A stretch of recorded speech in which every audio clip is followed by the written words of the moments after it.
Bom, vamos então dar início ao webinar desta tarde. Antes de mais, o meu nome é André Cid, eu sou biólogo marinho e investigador da AIM. E estou aqui hoje para vos falar da utilização de drones no estudo de cetáceos e os seus potenciais impactos. Antes de mais, gostaria de começar por apresentar brevemente a AIM. Só um segundo. Ok.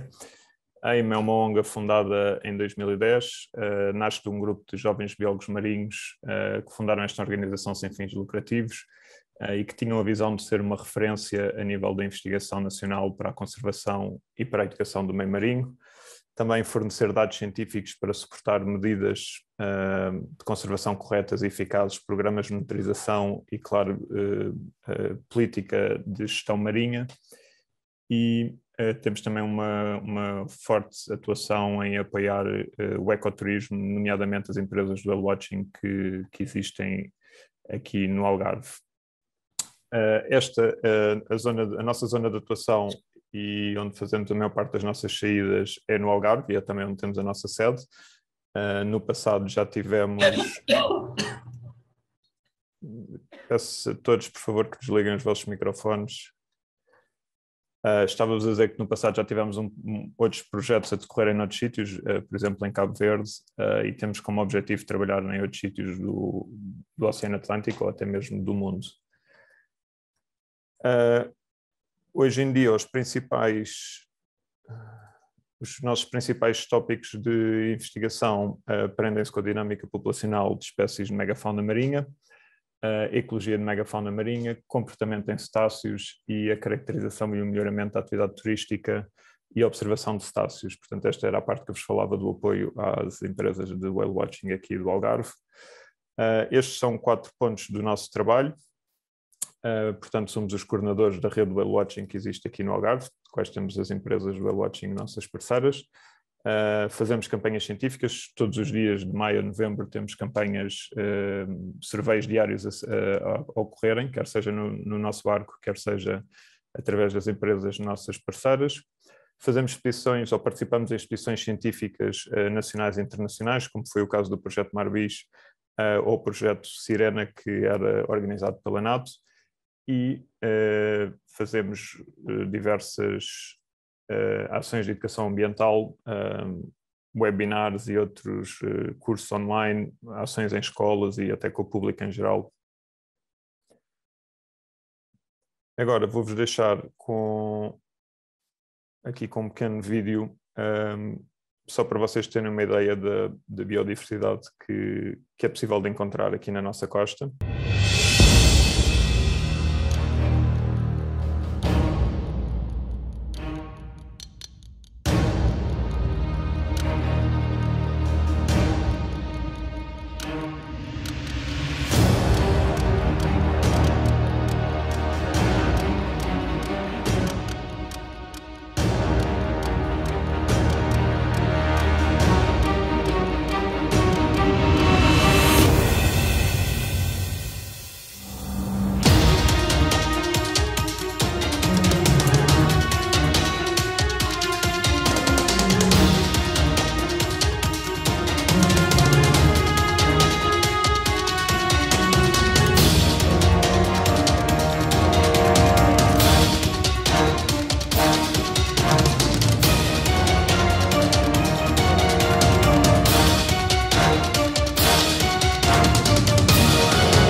Pronto, este vídeo foi feito com imagens todas recolhidas por nós aqui no Algarve, na época de 2016 e 2017, e eu acho que é um bom exemplo que exemplifica a biodiversidade que se pode encontrar aqui. Eu não sei se vocês já tinham, por acaso, visto este vídeo, está online no nosso canal do YouTube.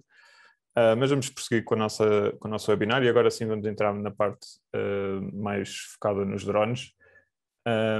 Como ferramenta de investigação. Portanto, os drones já são usados em Portugal e no mundo há alguns anos em diversos setores da nossa atividade económica e são também usados na investigação científica.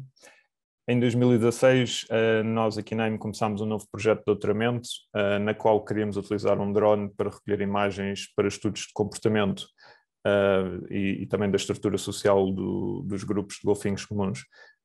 E nessa altura surgiu-nos a questão, a dúvida de qual seria o impacto deste drone sobre o grupo de golfinhos que nós queríamos estudar e se isto realmente nos ia permitir prosseguir com os nossos estudos, uma vez que nós queríamos estudar comportamentos e que necessitávamos que eles fossem o mais naturais possíveis.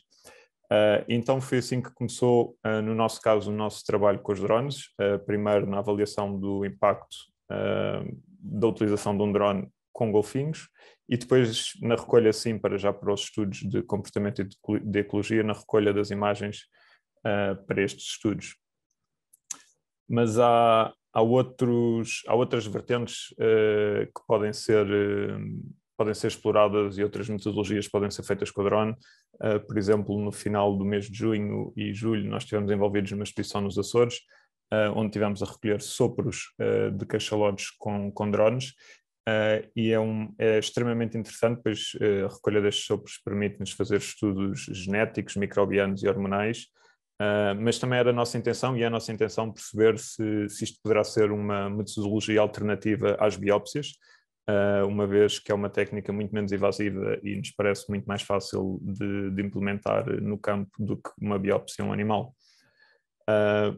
Depois temos também, por exemplo, a fotometria, que através de fotografias de alta definição e com alguns cálculos trigonométricos à mistura, nós conseguimos determinar o tamanho exato de um animal. Esta metodologia pode ser realizada com drones e é extremamente barata e eficaz, comparativamente, por exemplo, com a abordagem clássica que era feita até então, que era usado ou um pequeno avião a voar a baixa altitude ou um helicóptero. Mas, claro, é um método muito mais seguro, mais barato e que compromete menos, eventualmente, os animais. Nós ainda não temos nenhum projeto a decorrer com fotometria, no entanto, é a nossa intenção podermos começar a recolher alguns dados oportunísticos, especialmente das grandes baleias que cruzam e que habitam aqui nas nossas águas. É também do nosso conhecimento que existe uma equipa científica nos Açores que já trabalha com fotogrametria com cachalotes. Portanto, isto já é feito em Portugal. Mas agora esta apresentação então vai-se focar no primeiro ponto que eu referi aqui, no estudo dos eventuais impactos da utilização de drones com golfinhos. Isto foi um trabalho que começou em 2016 e que já está felizmente concluído. Concluímos-lo com a publicação de um artigo que foi publicado este ano e que é Open Access, portanto se vocês tiverem curiosidade, se alguém tiver curiosidade em vê-lo, esteja à vontade. E agora vamos então avançar um pouco mais a fundo no artigo e nesta experiência que nós fizemos e vou-vos então tentar explicar um bocadinho como é que nós desenvolvemos este estudo. Portanto, como eu vos disse, o motivo para o qual nós termos desenvolvido este estudo foi a nossa preocupação em perceber se este drone, esta nova ferramenta que nós tínhamos, se poderia causar impacto a nível dos comportamentos nos golfinhos. E, portanto, desenhámos uma experiência muito simples em que resolvemos voar o drone a diferentes altitudes. Portanto, começámos aos 50 metros e fomos voando, baixando 5 metros e esperando um determinado tempo a cada altitude para tentar identificar alguma alteração no comportamento dos animais. Aqui queria só realçar que todo o trabalho de observação foi feito do barco. Ok? Nós daqui a pouco vamos ver uma imagem, um filme captado pelo drone durante um destes voos de estudo do impacto, mas as imagens do drone não foram usadas para este estudo, portanto as imagens saíram para acessório, mas todos os dados foram retirados para observação visual do barco. Ok? Pronto, e então como é que isto começa? Portanto, nós encontramos o grupo de golfinhos, estabelecemos que é um grupo bom para podermos fazer este estudo e a primeira avaliação do comportamento é feita exatamente sem o drone, portanto nós queremos ter queremos ter uma ideia, um controle do que é que os animais estavam a fazer, como é que eles se comportavam antes do drone estar no ar, para depois então podermos estabelecer uma comparação e realmente ver se houve alguma alteração. E fazíamos esta avaliação durante cerca de 15 minutos. Depois, uma vez terminada esta avaliação, levantávamos o drone e, claro, voávamos o drone até ao topo do grupo e aí começávamos então a registar todas as alterações de comportamento ou qualquer outra alteração visível nos animais e voávamos o drone 30 segundos a cada altitude, começando nos 50 metros e baixando até à altitude mínima de 5 metros. E assim fez um total de 10 altitudes, portanto temos comportamentos registrados aos 50, 45, 40, 35, por aí fora, até aos 5 metros de altura. Agora, porquê é que nós escolhemos 30 segundos? Bem, primeiro nós queríamos minimizar potenciais impactos para os animais e, portanto, considerámos que 30 segundos seria suficiente para nós podermos medir algum tipo de resposta imediata dos animais à presença do drone. Também muito importante, era preciso considerar aqui o tempo de voo do nosso drone.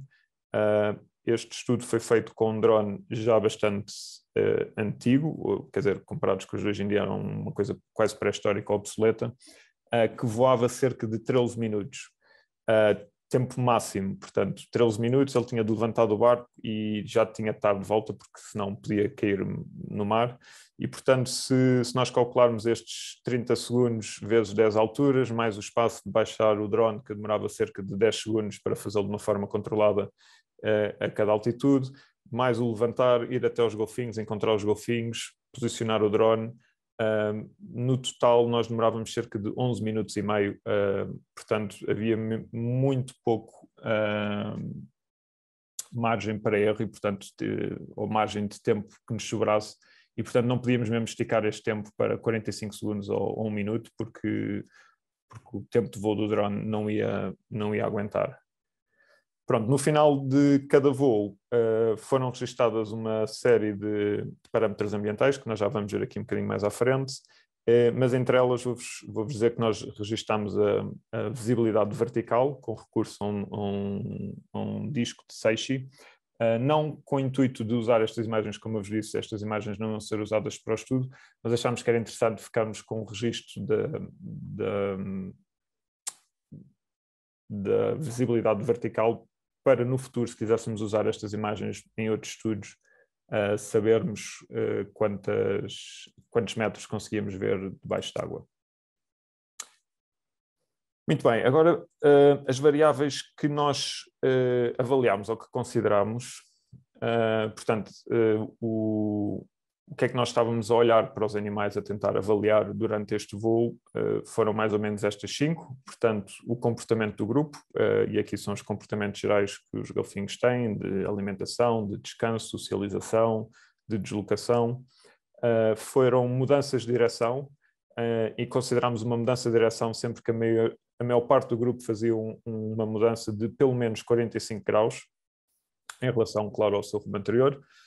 Aumentos de velocidade de natação, e aqui considerávamos sempre que o grupo aumentava de velocidade em relação ao nosso barco. O nosso barco mantinha sempre uma distância considerável do grupo, mas mantinha-se a deslocar-se exatamente à mesma velocidade do grupo, para nós podermos primeiro observar os animais, mas também para podermos exatamente medir estas alterações de velocidade que podem ser subtis e difíceis de perceber no mar. Avaliámos também o mergulho, e aqui foram alterações ao padrão de mergulho normal que o grupo estava a fazer, e daí a importância de termos estes 15 minutos iniciais para observar os animais e para perceber o que é que eles estão a fazer, mas acontece de vez em quando os animais estão menos confortáveis, eles sincronizam um mergulho e desaparecem todos da superfície. Ou, por exemplo, estavam a mergulhar cerca de 1 minuto a 2 e de repente começam a mergulhar 4 a 5 minutos ou até mais tempo. Pronto, isso foram tudo variáveis, ou foi o que nós consideramos na variável no mergulho. Mas também os comportamentos aéreos, foram registados e diferentes tipos de comportamentos, como saltos, batimentos caudais, entre outros. Pronto, nós escolhemos estas variáveis porque normalmente os cetáceos reagem às atividades humanas como se fossem ameaças de predação e normalmente utilizam essas técnicas de antipredação, que são exatamente estas que nós aqui selecionamos, como a mudança de direção, aumento da velocidade e o aumento do tempo de mergulho. Vamos agora continuar.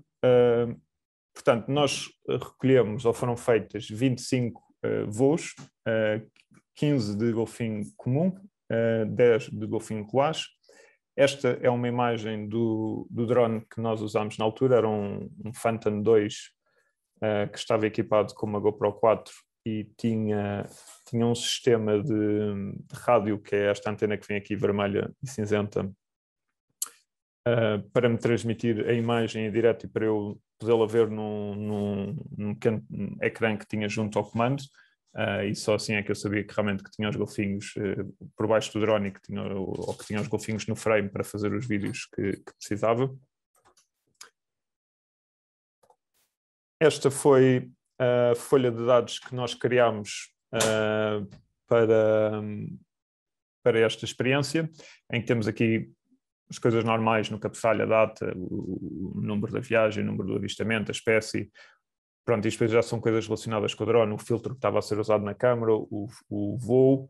Depois, dentro destes retângulos, temos as condições ambientais que eu vos falei há pouco, que foram registadas no início e no final do voo, nomeadamente a temperatura, a profundidade, a visibilidade na água, a percentagem de cobertura de nuvens, claro, porque isso ia influenciar a luz e, eventualmente, a nossa visibilidade debaixo d'água, bem como o estado do mar, a escala de Beaufort ou o tamanho da vaga, o swell.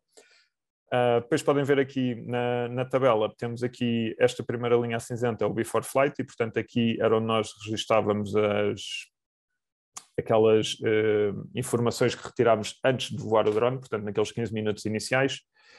E depois temos aqui, portanto, uma linha para cada uma das profundidades, onde à frente registávamos tudo o que ia acontecendo.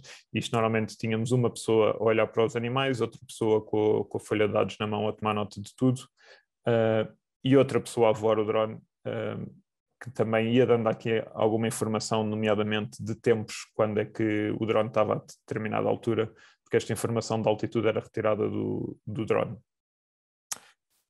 Vamos então agora ver, vou-vos mostrar um vídeo de um destes voos. Queria só chamar a vossa atenção para o facto de isto estar em velocidade acelerada, ok? Está cerca de 1,5 vezes acelerado, porque senão nós íamos estar aqui 12 minutos sem grande interesse. E podem ver, pronto, o drone está bastante alto, a cerca de 50 metros, os animais parecem se estar a deslocar rapidamente.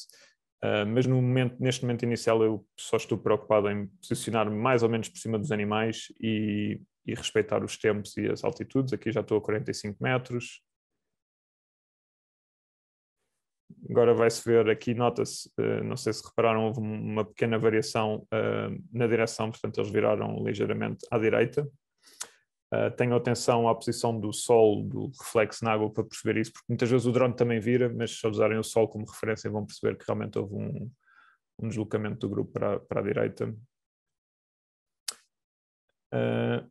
Agora neste momento vamos começar pois é possível começar aqui a observar algumas barrigas com barrigas, parece-me que há aqui alguns animais que estão a socializar. Agora voltei a rodar o drone. Aqui está a haver uma interação com aves, estão a ver aí umas aves a levantar da superfície, os golfinhos são muito curiosos, eles gostam de brincar com as aves.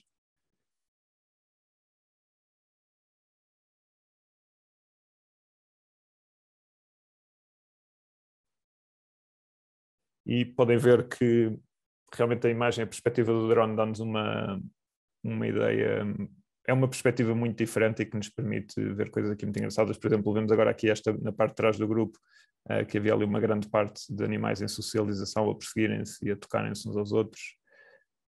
E agora, a esta altitude a que estamos, eu acho que vos posso desafiar a tentar encontrar mães-crias. Há aqui algumas mães-crias no grupo. Elas não são muito fáceis de ver, mas está aqui, por exemplo, uma, está ali outra.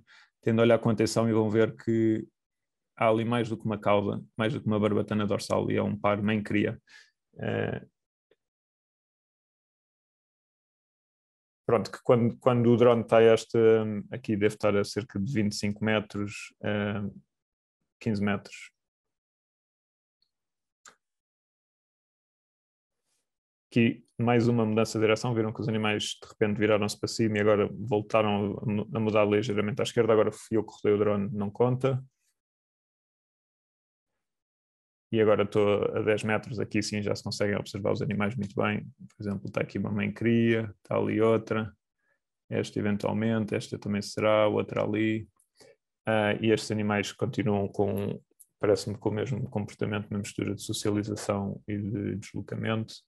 Pronto, agora já estou a 5 metros aqui, até já era complicado, eu já nem vi o grupo todo, eu só queria mesmo ter a certeza que estava em cima deles e que estava a fazer o que era necessário.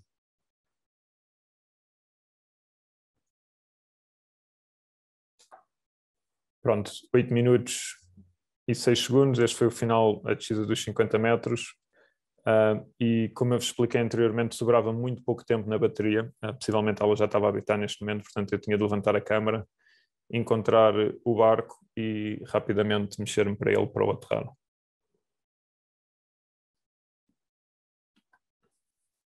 Pronto, este é um exemplo de um voo dos que nós fizemos para testar o impacto. Claro, como eu vos disse, não era o nosso objetivo usar estas imagens, pelo que as imagens não estão perfeitas, não estão boas, longe disso. Muitas vezes tínhamos o glare, o reflexo do sol na água à nossa frente, mas eu não me preocupava em posicionar o drone de outra maneira, eu preocupava-me sim em estar em cima dos animais para ter certeza que estávamos a fazer o procedimento correto. Muito bem, vamos avançar. Não? Ok.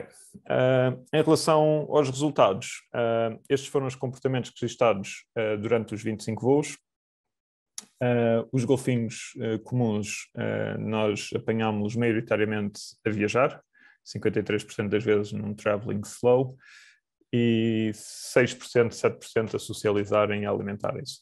Já o golfinho ruaz, maioritariamente também estava a viajar, mas navegação, viagem média, velocidade média, e 40% a socializar.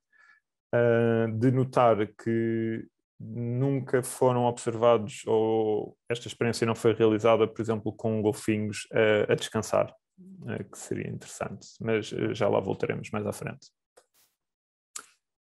Pronto, e esta é a tabela dos nossos resultados dos nossos testes, portanto o golfinho comum não exibe nenhuma alteração no padrão de mergulho ou aumento de velocidade com redução da altitude do drone. No entanto, e está ali agora com o círculo vermelho, mostra alterações significativas para mudança de direção quando o drone estava a 5 metros de altura, comparativamente com outras altitudes.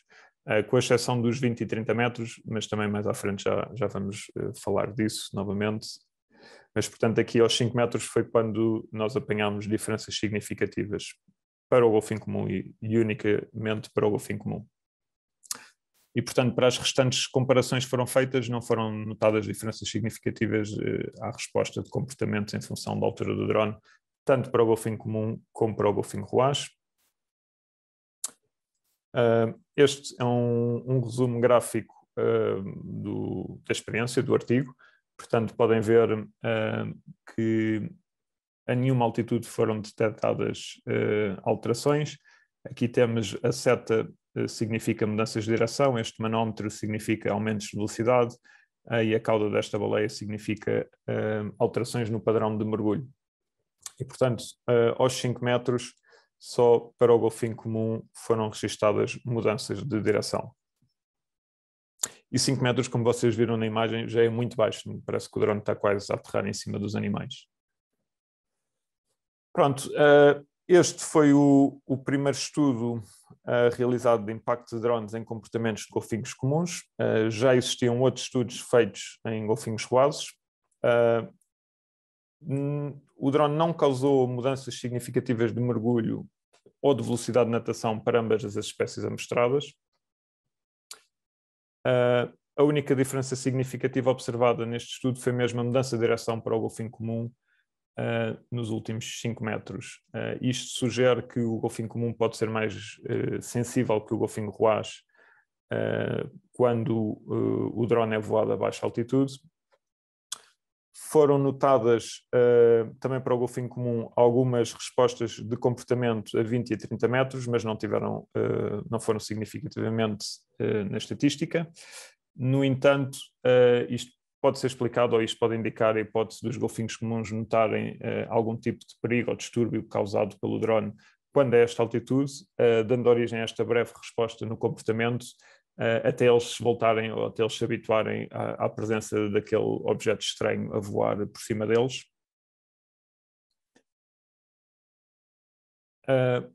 Em resumo, estes resultados indicam-nos que o drone não provoca resposta imediata quando voado a mais de 10 metros para o golfinho comum e a 5 metros para o golfinho ruaz.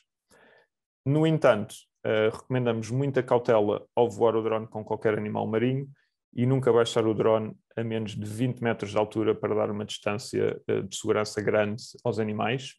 E a 20 metros nós já conseguimos captar imagens com bastante qualidade, portanto não há mesmo necessidade de nos baixarmos mais o drone.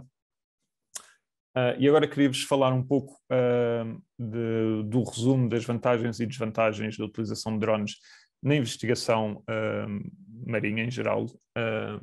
Portanto, os grandes benefícios da utilização dos drones, os prós, por assim dizer, é que tem pouco impacto e não é necessário, por exemplo, a presença de um barco de investigação junto dos animais. As imagens captadas são de altíssima qualidade e também a perspectiva da imagem é muito vantajosa para estudos de comportamento ou de estrutura social, porque nós podemos parar a imagem, podemos medir o espaço entre os animais e o facto de termos esta visão aérea vertical é muito diferente da perspectiva clássica de estar num barco quase ao nível da superfície a olhar para os animais. É possível observar em grande detalhe o comportamento e aqui queria realçar que nós conseguimos ver o comportamento à superfície, mas também conseguimos ver o comportamento que acontece imediatamente por baixo da superfície, e pode variar alguns metros dependendo da visibilidade, mas que normalmente estes comportamentos são muito difíceis de notar ou de se ver do barco, porque a nossa capacidade de ver através da superfície, quando no barco, é relativamente reduzida. O facto de nós analisarmos estes vídeos mais tarde no computador, podemos parar a imagem, dar para trás e para a frente, também diminui o enviesamento das observações, portanto dando-nos uma grande vantagem face à observação visual dos barcos. E o último ponto que eu pus aqui nos prós é a fácil utilização no campo e serem relativamente baratos de operar. Portanto, são bastante user-friendly ou field-friendly. Agora, as grandes desvantagens ou os contras é que são uma nova tecnologia e, como todas as novas tecnologias, ainda têm algumas limitações e nos drones as grandes limitações, pelo menos aquelas que mais me afetam, é o tempo de voo, portanto a capacidade das baterias, que hoje em dia já está muito melhor, portanto aquele nosso primeiro drone voava cerca de 13 minutos, o drone com o qual nós trabalhamos hoje em dia voa quase meia hora, portanto é uma grande evolução. Mas também por serem uma nova tecnologia e por estarem um bocadinho na moda, são bastante caros na sua aquisição e que é uma desvantagem. É necessário um piloto qualificado e experiente e a partir deste ano em Portugal é mesmo necessário agora haver cursos e uma série de regras para o voo dos drones. E claro, a experiência do piloto é extremamente importante porque a qualidade dos dados vai depender quase inteiramente da capacidade que o piloto tem para comandar o drone. E no final vamos obter um grande volume de dados que está aqui nos contras porque é realmente muito e é preciso bastantes discos para armazenar estas imagens e não só é o armazenar e depois é preciso analisar a posteriori realmente para se tirarem os dados. Portanto, é uma desvantagem desta metodologia. Mas acho que podemos afirmar que os drones podem ser excelentes ferramentas para o estudo de cetáceos no oceano e são, julgo, extremamente úteis e estão-nos a abrir uns caminhos interessantes. Agora, voltando ainda sobre os impactos dos drones em golfinhos, eu queria-vos só aqui apontar alguns estudos que já foram feitos e que também adicionam alguma informação que eu acho interessante. Nomeadamente Fetterman et al. Em 2019 dizem que os golfinhos roados reagem à presença de drones quando voados a 10 metros de altura. E estes indivíduos aumentam o número de mudanças de direção, bem como batimentos caudais. No entanto, não demonstram alterações significativas no comportamento quando o drone é voado a 25 metros de altura. Ramos et al. Em 2018 identifica que os eventos de flutuar lateralmente são as principais respostas exibidas pelos golfinhos voados à presença de um drone. Isto é interessante considerar porque nós nunca observámos isto, mas podemos vir a observar no futuro. E já há algum tempo, em 98, Vursvik et al. Sugere que pequenos golfinhos são mais sensíveis de distúrbios aéreos do que distúrbios causados por embarcações de investigação quando em descanso ou em milling. E este, pronto, foi eu mencionei anteriormente que nós nunca encontramos os nossos animais em descanso e, portanto, seria muito interessante podermos continuar este estudo e testar qual o impacto do drone quando os golfinhos estão a descansar. Vamos ver se conseguimos executar isso. Considerações finais. Apesar deste estudo não mostrar grandes impactos significativos, nós recomendamos, de novo, muita cautela a voar em drones com qualquer animal, e não aqui são animais marinhos, terrestres, os animais selvagens, mesmo os nossos cães reagem normalmente muito mal aos drones.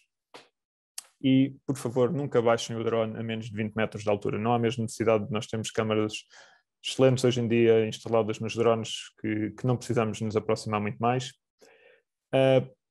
Seria interessante fazer mais replicados deste estudo, com mais voos nestas duas espécies e incluir outros comportamentos, como vos falei há pouco, do descanso ou do milling, mas também aumentar de preferência o número de espécies estudadas, espécies de golfinhos. E eu acho que também seria interessante incluir outros tipos de animais, como baleias, tubarões, tartarugas e outros peixes pelágicos grandes.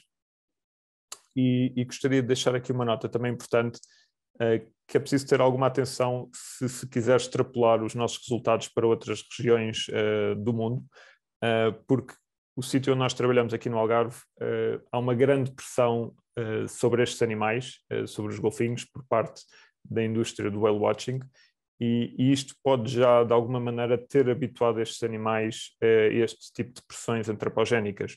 E, portanto, estes foram os resultados que nós alcançámos aqui no Algarve, mas eu estou consciente que se fizéssemos o mesmo estudo, exatamente igual, numa situação diferente, em que os animais nunca tinham tido contacto com barcos ou com seres humanos, possivelmente os resultados que íamos obter seriam outros. Por isso, deixo esta nota de ter alguma atenção quando extrapolarem os nossos resultados para outras zonas diferentes daqui do Algarve.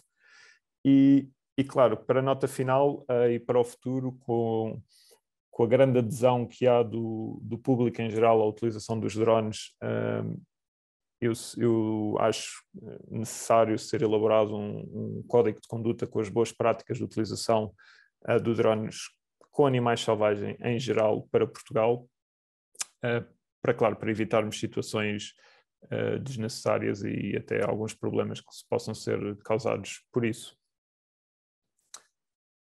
E pronto, chegamos ao fim desta apresentação. Agradeço-vos a vossa atenção. Não sei se têm alguma dúvida, mas se tiverem, estejam à vontade.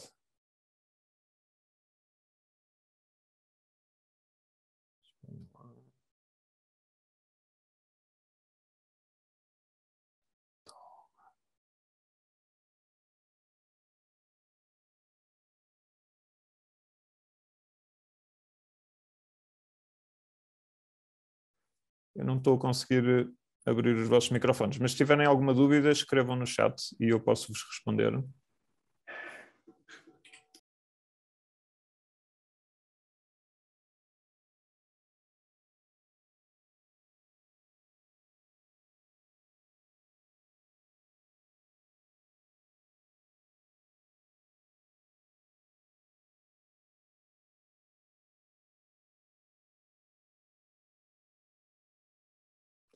Bom, se ninguém tem mais nenhuma dúvida, ou nenhuma dúvida...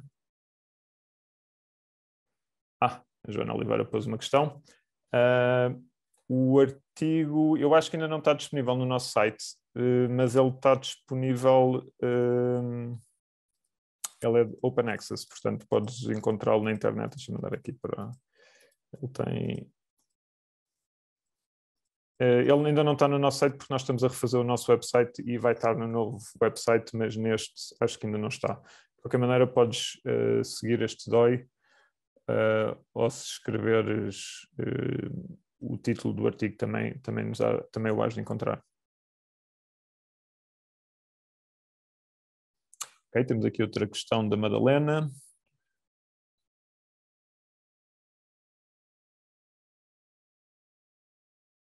Ok, a questão da Madalena é: achas que com um drone mais recente e mais silencioso teria resultados diferentes? Achas que o barulho é um fator que tem mais impacto no comportamento? Isto foi um ponto que eu não citei aqui. Pronto, nós fizemos, claro, este estudo com este drone e se fosse utilizado outro drone, eventualmente os resultados poderão ser ligeiramente diferentes. No entanto, eu acho que não é o barulho que mais incomoda ou chateia os animais, mas poderá ser mesmo a sombra do drone e o facto de estar ali um objeto a flutuar por cima deles. Porque é de nossa convicção, e já foram feitos alguns estudos nesse sentido, que os animais não ouvem o drone debaixo de água. Os sons do drone são bastante altos e nós ouvimos-los bastante bem fora d'água, mas dentro d'água eles não se transmitem, não se ouvem.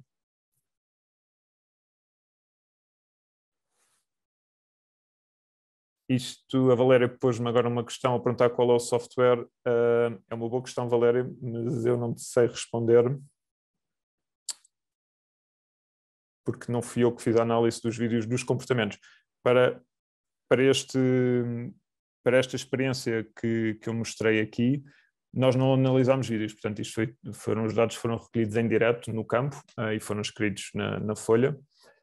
Depois, para os estudos de comportamento, foi a Joana Castro, que ela não está agora aqui, não pode responder, mas eu acho que eles testaram vários programas e acabaram por usar um programa, acho um programa normal para se ver vídeos, simplesmente tinham uns outros programas a funcionar em cima para poderem medir distâncias. O Pedro Neves pergunta se a nossa apresentação vai ficar disponível no site. Eu acho que no site por agora não, mas ela vai estar disponível nas nossas redes sociais, ela foi gravada e nós muito em breve vamos publicá-la, possivelmente no nosso canal do YouTube ou em outros... portanto a Inês já tinha respondido.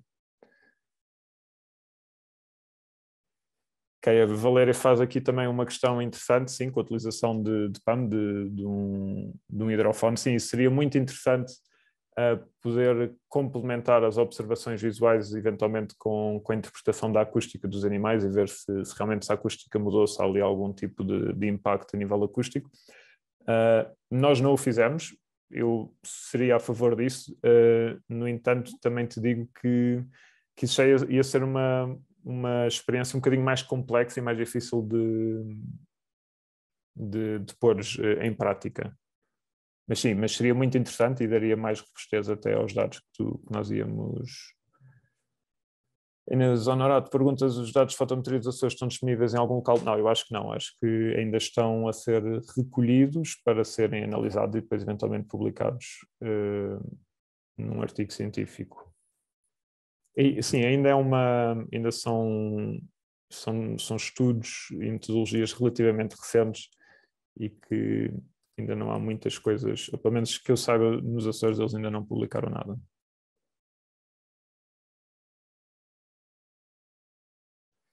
Ok, o Pedro Neves pergunta se há alguma certificação necessária para voar um drone para recolher dados da fauna.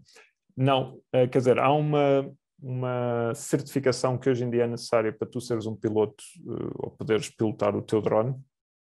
Não há nada específico para trabalhares com animais.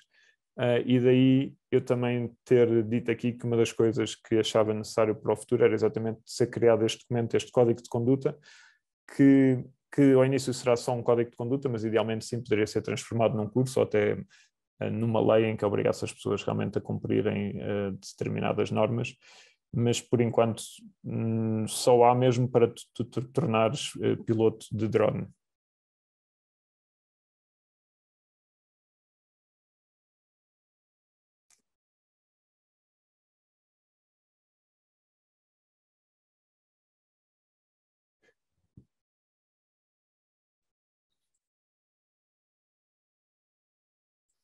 Bem, a Madalena Cabral diz aqui que conhece uma rapariga que estuda tubarões com drones a 100 metros, faz estudos de tamanho de população e da presença ou ausência em determinados locais de sazonalidade.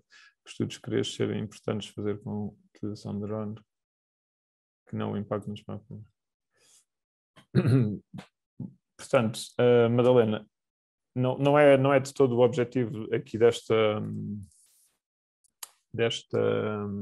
apresentação 2, mas estes pontos que estão aqui agora no slide e que foram focados, por exemplo, recolha de sopros é extremamente interessante e nós vamos querer começar aqui a fazer agora em Portugal continental, mas até trabalhos mais simples, como por exemplo pôr um drone a cobrir uma área relativamente grande no oceano, ele pode ser usado como um survey aéreo, portanto podes fazer estudos de abundância, de distribuição de animais e sim, é muito mais barato à partida do que os outros métodos. Claro que, como eu disse, comprar o drone em si novo não é barato, mas depois a sua utilização é relativamente barata porque não há desgastáveis, não há praticamente manutenção, tens de manter as baterias em condições, a câmara limpa e tens uma excelente ferramenta que está sempre pronta a trabalhar. Mas eu acho que para estudos de abundância, estudos de comportamentos, porque de novo a perspectiva, a imagem de cima é qualquer coisa que nos dá um avanço muito grande nos dados que conseguimos retirar. E esta capacidade que eles têm, que são máquinas de voar indefinidamente, bem, com a sua limitação de bateria, mas que podem cobrir áreas grandes no oceano e permitir-nos fazer surveys aéreos de uma forma muito rápida e económica, não é? Porque alugar um avião para cobrir a costa algarvia não é barato de todo, por exemplo. Bem, deixa eu ver se tenho aqui mais alguma pergunta. Não, acho que esta da Madalena foi a última.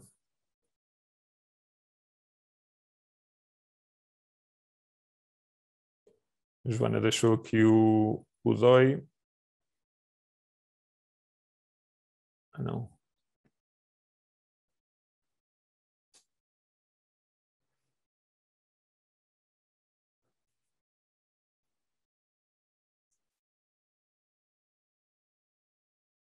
Okay, temos aqui mais uma pergunta do Raul, por razão das imagens. Ok. É uma boa questão, Raul. Eu não sei se tu ouviste a apresentação desde o início, mas eu expliquei que as observações e as alterações nos comportamentos foram registadas do barco em direto e prende-se essencialmente porque neste momento em que em que eu quero voar o drone por cima dos animais para testar o seu impacto, nem sempre a minha posição era favorável para filmar os animais. E isso foi no vídeo que eu aqui mostrei. Há alguns momentos em que tu vês que por exemplo, eu não consigo andar isto para a frente, mas que, por exemplo, o sol está completamente em cima dos animais e que a imagem está queimada e que nós não conseguimos ver informação. Isso poderia ser feito, mas eu acho que aí seria necessário haver 2 drones no ar. Imaginem que sim, era o que estava a querer fazer impacto ou voar por cima dos animais e outro drone seria colocado numa perspectiva favorável, ligeiramente afastado, com a câmera levantada e não apontada completamente na vertical, para esse sim poder tirar boas imagens do grupo e que nos permitam depois realmente fazer essa avaliação.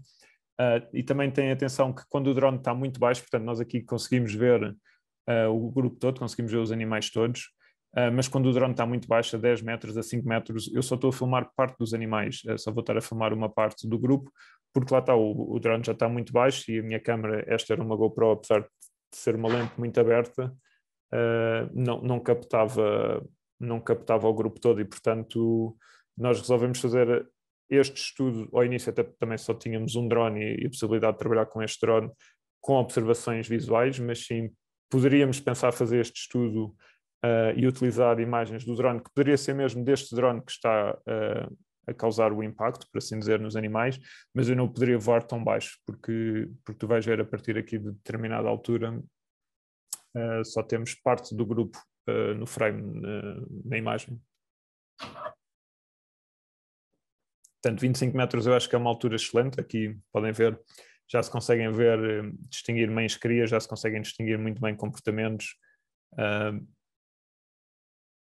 Aos 20 metros também, que é a próxima, agora estou a descer possivelmente para os 20 metros, pronto, estou a 20 metros, aqui ainda se vê um bocadinho melhor. Mas agora a partir daqui, bom, e atenção que isto era um grupo pequeno, este grupo eu não os tenho contados, mas eles devem ser cerca de 20 animais, 20 e poucos animais. Se fosse um grupo com 50 ou 100 animais, neste momento nós já não estávamos a ver a todos. Pronto, a 15 metros eu ainda consegui manter os animais no frame, mas agora a partir daqui vai ser muito difícil. E aqui houve uma mudança de alteração na direção novamente, mas agora quando eu voltar a descer, já está aqui um animal ao lado direito. Oi, isto parou. Estava ali um animal em cima que me dá a ideia que já saiu e agora, pronto, claro, já não temos os animais todos no frame, ainda estou a 10 metros, portanto nos 5 metros isto vai ficar mesmo, vão ficar aqui 3 ou 4 animais e claro, nós depois só com esta imagem não seria possível avaliar comportamento no grupo inteiro.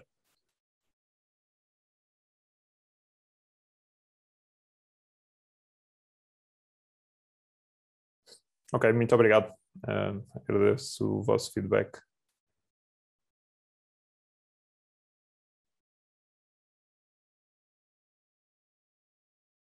Ok, obrigado, Miriam. André? Sim. Se permites, só eu tinha posto aqui uma nota à pergunta que tinha sido feita em relação às licenças.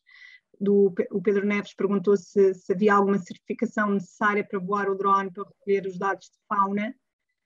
Só para fazer a ressalva que, por exemplo, no caso dos cetáceos, eu nos outros animais terrestres confesso que não sei, mas acredito que já haja qualquer coisa, mas pronto, pelo menos em relação ao caso dos cetáceos, o Decreto-Lei de Observação de Cetáceos não permite a utilização de veículos aéreos e o drone é considerado um veículo aéreo. Como tal, todo este trabalho foi feito ao abrigo de uma licença especial que foi pedida ao ICNF no âmbito do projeto científico. Não é? Portanto, é necessário efetivamente pedir uma licença para recolher imagens de cetáceos, pelo menos, em Portugal. Tanto em Portugal continental, como, por exemplo, nos Açores também é necessário, e penso que na Madeira também já seja necessário. Era só para deixar esta ressalva. Ok, muito obrigado. E pronto, vou dar assim então por terminado. Se alguém tiver uma última dúvida, esteja à vontade, pode escrever agora, ou então podem sempre mandar-nos por e-mail ou pelas nossas redes sociais e nós teremos todo o gosto em respondermos. Obrigado a todos e desejo-vos um resto de uma boa tarde, uma boa noite e até uma próxima oportunidade.